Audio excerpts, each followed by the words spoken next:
sur cette parole. Parce qu'il cherche des pères qui ont cœur vers les enfants. Et il n'a pas trouvé. Amen. Avec tout ce qu'il a pu donner, il a compris que les cœurs des parents sont devenus très durs. Alléluia. Amen. Sont devenus très durs. Amen. Et il a décidé de fermer la page sur cette parole. Et cela a duré 400 ans. Quelqu'un dit 400 ans. 400 ans. C'est cette parole que Dieu a laissée. Tout ce qu'il voulait, que le cœur des pères soit transformé. Que les parents aient un cœur doux envers les enfants. C'est alors que les enfants aussi auront un cœur réciproque envers les parents. Sans ça, il y aura toujours des divisions. Autrefois, à l'époque, amen, les parents avaient beaucoup d'enfants. Qu'est-ce que j'ai dit? Les parents avaient beaucoup d'enfants. Autrefois, à l'époque. Amen. Mais aujourd'hui, à notre temps, les enfants, ils ont beaucoup de parents. Amen. Aujourd'hui, à notre temps, les enfants, ils ont beaucoup de parents. Des familles composées. Amen.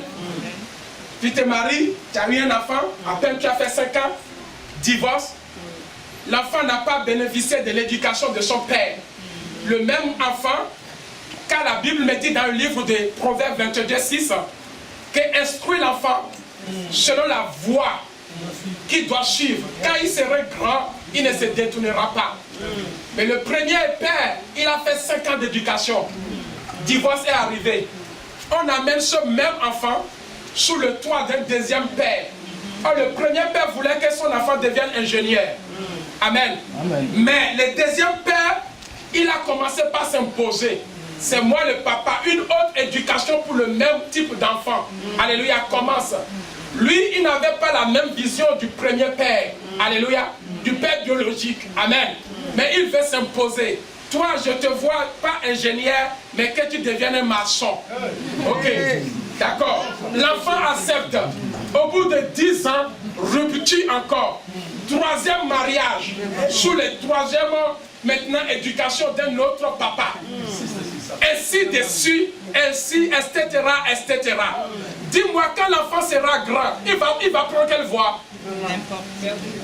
Il est perdu. Et c'est ce que nous vivons aujourd'hui. Bien-aimés, nous sommes là pour la restauration. Il ne faut pas que cela soit ton cas. Jeune fille, j'aimerais vous dire, ne marchez pas selon les traits de ce monde. À l'époque, bien-aimés, les parents avaient beaucoup d'enfants. Mais aujourd'hui, ce sont des enfants qui ont beaucoup de parents. Alléluia. Qui ont beaucoup de parents. Comment vous allez grandir? Alléluia.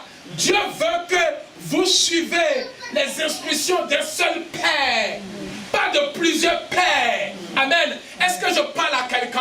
Amen. Alléluia. Amen. Et cette génération, je vois le changement en eux. Alléluia. Je vois le changement en vous. Bien-aimé, lorsque tu commences, bien-aimé jeune, avec un seul père, ton éducation est linéaire. Ton éducation n'est pas en dents de scie. Alléluia. Ton éducation n'est pas en dents de scie. Et ce que Dieu attend de nous, c'est que nous ayons tous un seul père. Amen. Et je prie pour cette génération que ce qui se passe dans ce monde ne peut jamais t'affecter dans le nom de Jésus. Amen. Lorsque tu te maries d'une manière prématurée, parce que aujourd'hui, des familles monoparentales, polyparentales, composées, amènent les enfants à se marier prématurément, à avoir des enfants d'une manière prématurée. Et quand tu as des enfants très tôt, et que tu es déjà enceinte, tu n'as pas encore la licence, ni le doctorat, ni l'ingénieur, ton intellect, ta faculté intellectuelle diminue en deux. L'ambition que tu as de réussir, de devenir docteur, est la faute, le résultat de tes parents. Parce que tes parents n'ont pas su garder la patience ou chercher la voie de l'Éternel pour te garder sous le même toit. Amen. Amen. Et aujourd'hui, nous sommes là pour oindre ces enfants, pour que les fléaux, les divorces, les choses de ce monde ne viennent pas toucher les foyers au nom de Jésus. Que ces enfants réussissent dans un domaine, dans un milieu adéquat, selon le plan de Dieu. Amen. Amen. Voilà, Dieu ferme la page de l'Ancien Testament en disant que le prophète Élie viendra. Son but, c'est de préparer le cœur des pères. D'abord, très important. Alors toi qui veux la réconciliation dans ta famille, avec tes enfants, Dieu veut que c'est toi d'abord. C'est toi qui as besoin de la délivrance. Quand nous, les parents, nous sommes délivrés, alléluia, de l'orgueil, de la violence, c'est alors que nos enfants aussi seront libérés. Amen. Parce que l'esprit qui est en nous, c'est ça qui infecte les enfants. Amen. Quand tu vas comprendre que tu as commis des erreurs et que tu vas te répandre devant le Seigneur, bien aimé, ces erreurs seront réparées par Dieu. Amen, amen. Bien aimé, Dieu veut que tu sois fidèle. Dieu veut que tu investis en toi-même. Bien aimé, ce que Dieu veut, les seuls patrimoines. Le seul patrimoine, alléluia, le seul patrimoine que Dieu veut que nous donnons à nos enfants, ce n'est pas le patrimoine de ce monde, ce n'est pas le patrimoine des non-croyants. Les non-croyants veulent laisser le patrimoine immobilier à les enfants. Les non-croyants veulent laisser le patrimoine de la terre à les enfants. Les nous qui sont dans le Seigneur, les seuls patrimoines que nous pouvons donner à nos enfants, c'est l'éducation, c'est investir la vie de Dieu en eux. Nous sommes différents de ce monde. Amen. Vous savez, la Bible dit qu'un enfant c'est un héritage. Quand tu investis dans la vie de ton enfant, au lieu d'investir, il y en a beaucoup qui disent que ces enfants-là auront un héritage. Mais l'héritage c'est qui? C'est les enfants. Mais quel héritage matériel, physique, charnel qui est en train de les préparer? Bien aimé, vous savez, si mon père investit en moi, je prends une exemple, si moi j'investis dans la vie de ma fille, alléluia, amen, quel patrimoine matériel je peux encore lui laisser? Amen. Alléluia. Amen. Et aujourd'hui, notre mentalité, c'est d'aller acheter 5 terrains, 6 terrains. Alléluia. Ces terrains-là, sur lesquels nos enfants ne viendront jamais.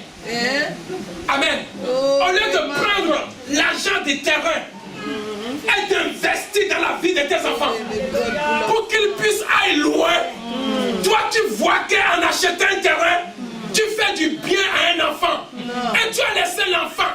L'enfant n'a pas réussi. Tu penses que qu'est-ce que ton terrain va faire pour lui? Quand tu vas mourir, tu sais ce que l'enfant va faire? Il va aller vendre tout ce terrain après ta mort. Amen. Il va aller vendre tout tes terrains. De son vivant, l'enfant en a besoin. Bien aimé, quand tu élèves bien ton enfant, il devient docteur. Tu penses que ton terrain, ça lui fait quelque chose? Il a de quoi pour acheter lui-même. Amen. Et quand tu vas mourir, il va aller vendre tes terrains, c'est trop tard. Parce qu'il a déjà raté son bac. Parce que toi, le père, tu n'as pas investi dans sa vie. Il a déjà raté sa licence parce que toi, le père, tu n'as pas investi. Tu as préféré acheter, investir dans une terre morte, où il n'y a pas la vie, au lieu d'investir dans une terre où il y a la vie. Amen. Amen. D'investir dans une terre où il y a la vie. Combien de terrains, de maisons vous avez construits en Afrique? Aussi longtemps que votre enfant cherche une école privée, ici, il ne peut pas encore trouver. Quand ces enfants vont réussir demain, alléluia, ils n'ont pas besoin de votre terrain au pays. Vous pensez qu'un enfant qui grandit ici, qu'est-ce qu'il a fait au pays? À ta mort, il ira vendre. Amen. Au lieu d'aller construire, prends cet argent-là, investis dans la vie de cet enfant. Comme ça, il ne va pas amener une grossesse prématurée. Parce que manque de l'argent, il va avoir des copains, copines. Et il tombe enceinte. Mais ton argent a déjà construit une maison au pays. Mais tu penses que si tu lui donnes l'argent là, il va aller chercher l'argent du copain? Non. Jésus. Mais les copains, leur but, c'est d'engrossir nos enfants. Oui. Oui. Amen. Quand moi j'étais jeune, je vais donner mon argent à une jeune fille pour quelle raison? C'est juste pour Vraiment. Pour mon plaisir. Je ne suis pas son père pour lui payer ses études. Amen. Alors si le père n'a pas assez donné, c'est moi qui donne pour détruire sa vie. Je le prends en mariage jeune. Il arrête ses études. Lui qui a envie de faire les doctorats, il arrête ses doctorats parce que l'argent que cet enfant doit se servir de ça, ça a construit une maison en Afrique et il n'y a personne dedans. En disant que quand ces enfants seront en vacances, quelles vacances? Vous pensez que quand moi je vais avoir mes vacances là, je vais prendre mes bagages pour aller en Afrique et m'asseoir? Alléluia. Et le Dieu que je sais là, il ne fait rien pour moi. Dieu veut que j'investisse dans la vie de mes enfants. Amen. Je dis toujours à mon père, je ne vais pas acheter un terrain. Il lui-même il le sait. Tout le temps il va acheter. Il dit, mais tant que mon enfant n'est pas devenir quelque chose là, je ne vais pas acheter. Amen. Donc tout cet argent-là, je vais l'investir dans la vie de ma fille. Pour qu'elle devienne docteur demain. Elle aura la capacité aussi d'acheter. Amen. Au lieu de mettre l'argent enfoui dans la terre et attendre 10 ans et mon enfant échoue, l'enfant maintenant va commencer par chercher malheureusement une terre quelque part. Mais cette terre-là pouvait bénir mon enfant aujourd'hui. Bien aimé, ne commettons pas l'erreur de nos pères. Oui. Je suis là où je vous parle. Si toi tu envisages ces choses-là et que tu as encore des enfants à jeune âge qui sont à l'école, change d'avis. Le terrain que tu es en train d'acheter là, ça sert à rien. Amen. Alléluia. Ça sert à rien. Les mêmes messages que je prêche là sera lui en Afrique. C'est pareil. Nos Africains là, ils nous ont détruits. Nos pères nous ont détruits. Ils avaient beaucoup d'argent. Au lieu d'investir dans nos études, ils préfèrent acheter. Vraiment. Il y a une seule chose qu'on peut faire qui peut être bénéfique pour nos enfants, c'est de créer des entreprises. Alléluia. Quand l'enfant va réussir, va avancer, il peut dire cette entreprise que mon père a créée, je fais le relais de mon père. Waouh. Amen. Est-ce que quelqu'un me saisit? Au lieu d'avoir 5 terrains et une entreprise à la place de 5 terrains. Oui. Peut-être quand l'enfant va grandir, va réussir, cette entreprise va nourrir cet enfant. Amen. De son vivant, cette entreprise va payer les études de cet enfant. Amen. Alléluia. Au lieu de construire une maison en disant qu'un locataire, avec la vie très dure là, le locataire va rentrer dedans. Parce que tu n'as pas fait ton devoir de la maison, il ne va jamais payer. Seigneur. Amen. Amen. C'est la faute de nous que les enfants arrivent avec des grossesses prématurées. Amen. Et ils prennent des décisions radicales.